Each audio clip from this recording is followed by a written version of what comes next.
Assalamualaikum warahmatullahi wabarakatuh. Selamat pagi. Pada pagi hari ini kita akan belajar materi fisika yaitu listrik statis, di mana tujuan pembelajaran kita hari ini adalah siswa mampu menjelaskan benda dapat bermuatan listrik dan menyebutkan sifat-sifat muatan listrik serta penerapannya dalam kehidupan sehari-hari.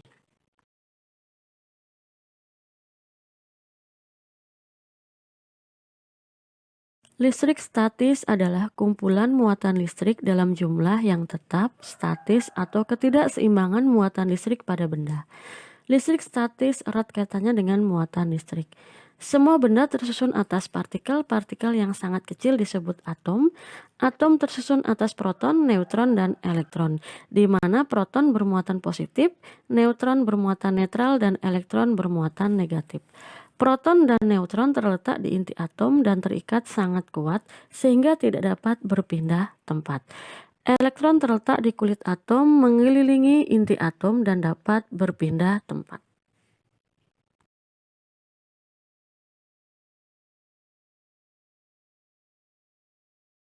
Perhatikan gambar unsur atom. Di sini ada proton dan neutron yang terletak pada inti atom dan terikat sangat kuat, sedangkan elektron bergerak mengelilingi inti atom.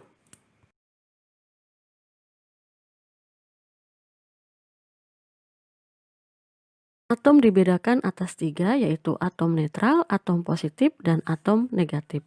Atom netral memiliki jumlah proton dan elektron yang sama. Atom positif memiliki jumlah proton lebih banyak dibanding dengan jumlah elektron. Atom negatif memiliki jumlah elektron yang lebih banyak dibanding dengan jumlah protonnya.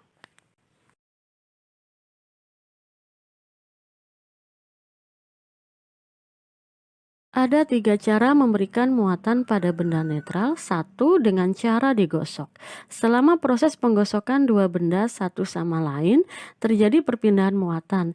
Salah satu benda akan kehilangan elektron, sementara yang lainnya memperoleh elektron. Salah satu contoh yang sering kalian lakukan adalah menggosok penggaris dengan menggunakan rambut kering, di mana penggaris dan rambut awalnya memiliki muatan yang netral atau memiliki muatan positif dan negatif yang sama besar. Setelah digosokkan penggaris dan rambut, maka elektron yang ada di rambut akan berpindah ke penggaris, sehingga rambut yang semula netral akan bermuatan positif karena kekurangan elektron, dan penggaris yang semula netral akan bermuatan negatif karena mendapat tambahan elektron dari rambut.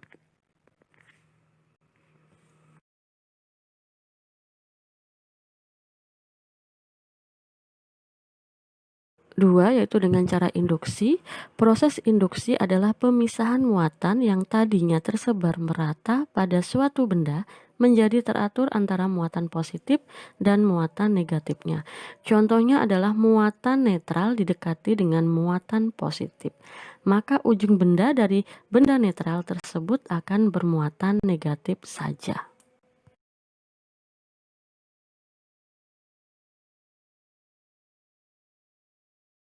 Ini merupakan gambar proses induksi pada benda netral, yaitu biasanya menggunakan elektroskop. Elektroskop adalah alat yang digunakan untuk mengetahui muatan listrik pada suatu benda. Di sini kondisi awal elektroskop adalah bermuatan netral, di mana jumlah positif dan negatifnya sama besar. Kemudian elektroskop didekati dengan benda yang bermuatan positif, sehingga muatan negatif pada elektroskop ditarik ke kepala elektroskop mendekati benda yang bermuatan positif.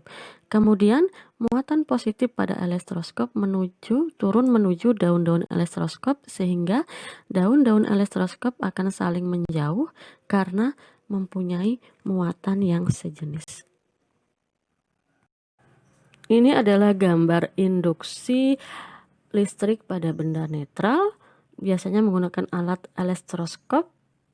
Elektroskop adalah alat yang digunakan untuk mengetahui muatan listrik pada suatu benda. Di sini kondisi awal elektroskop adalah netral, yaitu memiliki muatan positif dan negatif yang sama jumlahnya. Kemudian elektroskop didekati dengan benda yang bermuatan positif, sehingga muatan elektron yang ada pada elektroskop ditarik ke kepala elektroskop mendekati benda yang bermuatan positif.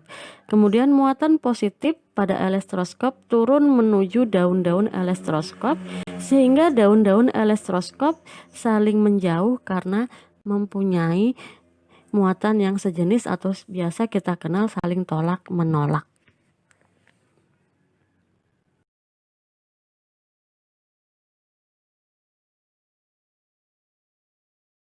Yang ketiga adalah konduksi. Proses konduksi adalah benda disentuhkan dengan benda lain sehingga muatan negatif akan berpindah dari benda satu ke benda yang lainnya. Contohnya adalah ketika benda logam bermuatan positif didekatkan pada benda tidak bermuatan atau netral, maka elektron-elektron bebas dari benda netral akan berpindah menuju benda yang bermuatan positif hingga muatannya netral.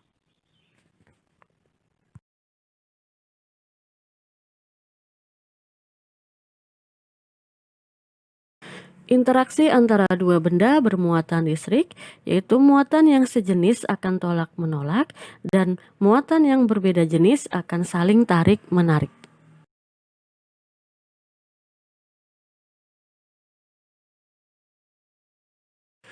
Medan listrik adalah suatu daerah di sekitar benda yang mempunyai muatan listrik. Benda yang bermuatan listrik mempunyai garis-garis gaya listrik. Garis gaya listrik muatan positif bergerak keluar, sedangkan pada muatan negatif, garis gaya listriknya bergerak menuju pusat. Jadi, garis gaya muatan positif menuju muatan negatif. Besar medan listrik antara muatan positif dan negatif dipengaruhi oleh banyaknya garis-garis gaya listrik antara dua benda yang bermuatan.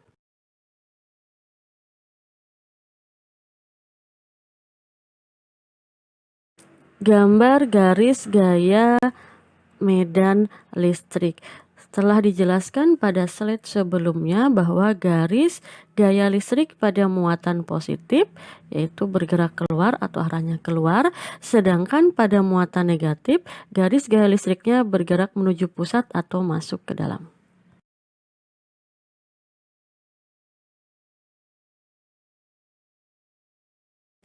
Kesimpulan pembelajaran kita hari ini adalah satu, listrik statis adalah listrik yang tidak mengalir atau diam atau ketidakseimbangan muatan pada suatu benda.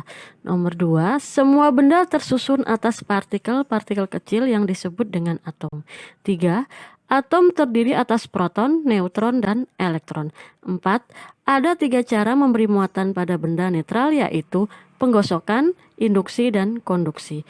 Nomor 5, muatan listrik sejenis akan saling tolak-menolak, sedangkan muatan listrik yang tidak sejenis akan saling tarik-menarik. 6, medan listrik adalah daerah di sekitar benda yang mempunyai muatan listrik. Besarnya medan listrik dipengaruhi oleh banyaknya garis-garis gaya listrik antara dua benda bermuatan.